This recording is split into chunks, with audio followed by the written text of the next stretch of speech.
So hello everyone, welcome back to the common sense study. और दोस्तों, हम जो है आज एक जनरल से टॉपिक पर बात करेंगे।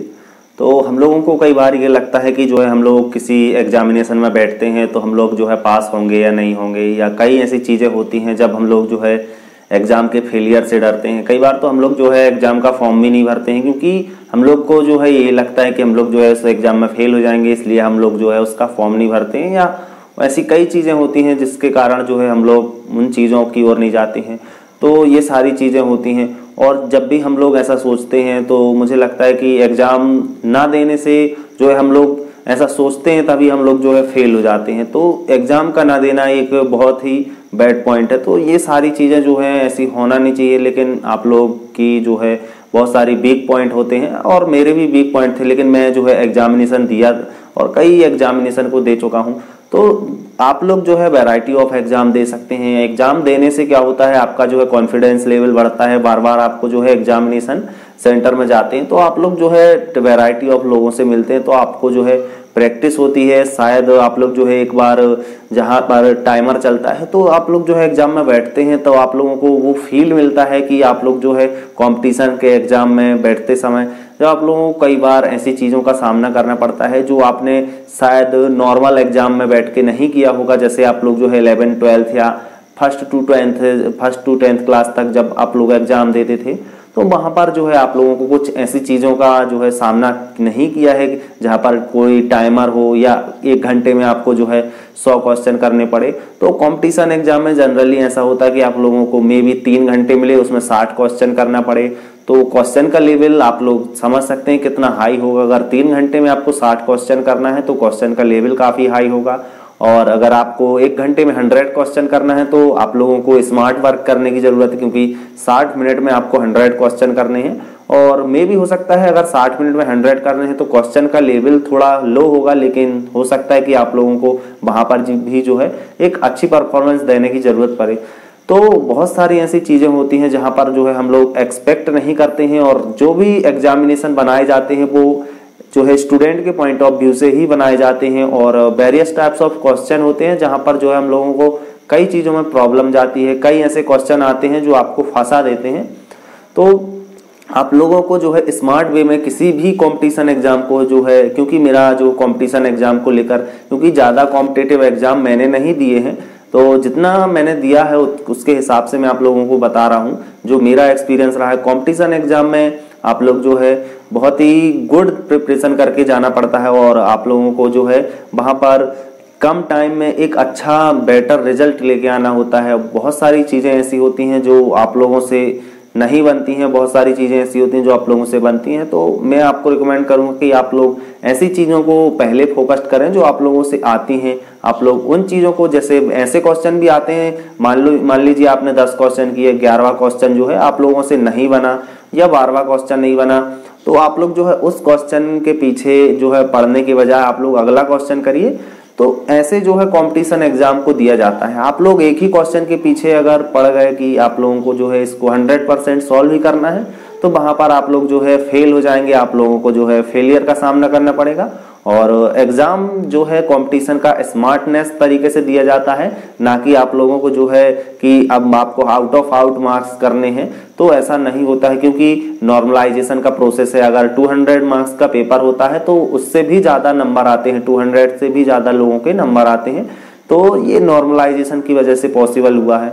तो बहुत सारी ऐसी चीज़ें होती हैं, बहुत सारी एक्सपेक्टेशन वाली चीज़ें होती हैं, तो जहाँ कंपटीशन एग्जाम में हम लोग नहीं करते हैं तो वो सारी चीज़ें भी आ जाती हैं। और एग्जामिनेशन देना चाहिए, और बहुत सारे एग्जामिनेशन हैं। आप लोग फर्स्ट टू 12th क्लास वालों के लिए मैं बता दूं कि आप लोग जो है सैनिक स्कूल में भर्ती का एग्जाम दे सकते हैं, और आप लोग जो है नवोदय में भर्ती का एग्जाम दे सकते हैं, जो कि 5वीं कक्षा में पढ़ने वाले और 8वीं में पढ़ने वाले विद्यार्थियों के लिए होता है।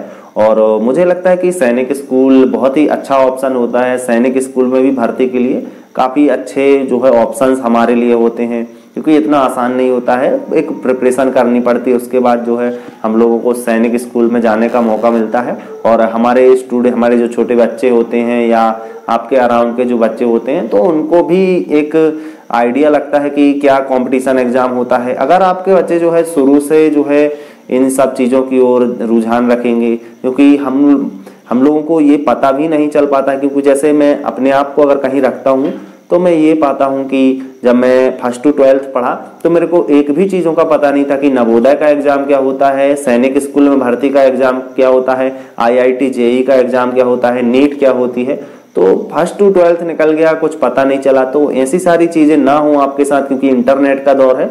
तो ऐसी चीज़ों के साथ अगर आप जूझ रहे हैं कि आप लोगों को कुछ भी नहीं पता है कि सैनिक स्कूल में कैसे भर्ती होते, तो मैं आप लोगों से यही बोलूँगा कि आप लोग जो है इंटरनेट में यूट्यूब में सर्च करिए कि फर्स्ट टू 12th में जो है कौन कौन से एग्जामिनेशन के लिए हम लोग जो है एलिजिबल होते हैं, कौन सा एग्जाम दे सकते हैं, कौन से कॉम्पिटिशन एग्जाम में हम लोग बैठ सकते हैं और कैसे कैसे एग्जाम है। हाँ, ये हो सकता है आप लोगों को मे बी सोसाइटी से आप लोगों को बाहर जाना पड़े, आपकी होम सिटी में जाना पड़े, आउट ऑफ होम सिटी जाना पड़े, एग्जामिनेशन दीजिए, पैसों को खर्च करिए, थोड़ा सा इन्वेस्टमेंट करेंगे तो दोस्तों आप लोगों को जो है या आपके बच्चों को थोड़ा सा नॉलेज बढ़ेगा, दुनिया की जो है समझ बढ़ेगी और काफ़ी अच्छी चीज़ों को आप लोग जो है मार्केट में देख सकते हैं। अपने आप में एक चेंज देखेंगे और जब 4 लोगों से मिलेंगे तो आप लोगों को जो है एक नॉलेजेबल वाला पार्ट भी मिलेगा। और बहुत सारी ऐसी चीज़ें होती हैं जो हम लोग कभी फेस नहीं करते हैं, तो ऐसी चीज़ों का भी हम लोगों को सामना वहाँ पर करना पड़ेगा। तो सारी चीज़ों का जब हम लोगों को ज्ञान होगा तो वहाँ पर जो है हम लोग अपना जो है इम्प्रूवमेंट और भी बेटर कर सकते हैं और भी बेटर परफॉर्मेंस दे सकते हैं। तो बहुत सारे ऐसे पैरामीटर होते हैं, हर किसी के लिए जो है पैरामीटर अलग अलग होते हैं। मेरे लिए सारे पैरामीटर कुछ अलग होंगे, आपके बच्चे के लिए कुछ अलग होंगे और आपके लिए भी कुछ अलग होंगे। तो दुनिया में हर कोई के लिए जो है नॉलेज का पैरामीटर या आपको पढ़ने का और हर एक चीज़ का पैरामीटर जो है सबके लिए अलग अलग होता है। तो किसी भी व्यक्ति के लिए किसी भी चीज़ का पैरामीटर अलग होता है। हाँ, ये है कि जो है पढ़ाई के लिए या किसी भी ऐसी चीज़ों के लिए, खेल कूद के लिए, तो वो सारे पैरामीटर जो है खेल के लिए खेल का पैरामीटर, पढ़ाई के लिए पढ़ाई के पैरामीटर, तो हर एक फील्ड का पैरामीटर अलग अलग होता है। जिस फील्ड में आप जाना चाहते हैं आप लोग जो है उसकी प्रिपरेशन कर सकते हैं। और मैं समझता हूँ कि यूट्यूब के दौर में इंटरनेट के और गूगल सब कुछ तो आप लोगों के पास अवेलेबल है, तो वहाँ से आप लोग जो है ढेर सारी रिसर्च करके वहाँ पर आप लोग जो है आप अपने बच्चे को एडमिशन दिला सकते हैं। और मे भी हो सकता है आप लोगों के पास पैसों की कमी हो, तो मुझे नहीं लगता कि जो है पैसे ही आपकी जो है परेशानी हो, क्योंकि एक्सपेक्टेशन आप लोग जो है आप लोग के पास 300-400 रुपए का इंटरनेट का पैक तो जरूर होता है और मोबाइल में सारी चीज़ें आप लोग सर्च कर करके जो है सारी चीज़ सीख सकते हैं। मैं अपनी बात कर रहा हूँ, मेरे से भी कंप्यूटर उतना ज़्यादा नहीं आता था, लैपटॉप था, लेकिन धीरे धीरे सर्च कर करके मैंने सीखा और यूट्यूब की हेल्प से मैंने बहुत सारी चीज़ें सीख ली। तो ऐसे ही आप लोग भी सीख सकते हैं, बहुत कुछ सीख सकते हैं। लेकिन हाँ, मैं जो है पढ़ाई के मामले में काफ़ी आगे था, स्टडी करता था, 15-15, 16-16 घंटे बैठ के पढ़ता था और ये मैं कंटिन्यूसली कर सकता था, क्योंकि 16 घंटे पढ़ना इतना आसान नहीं होता है।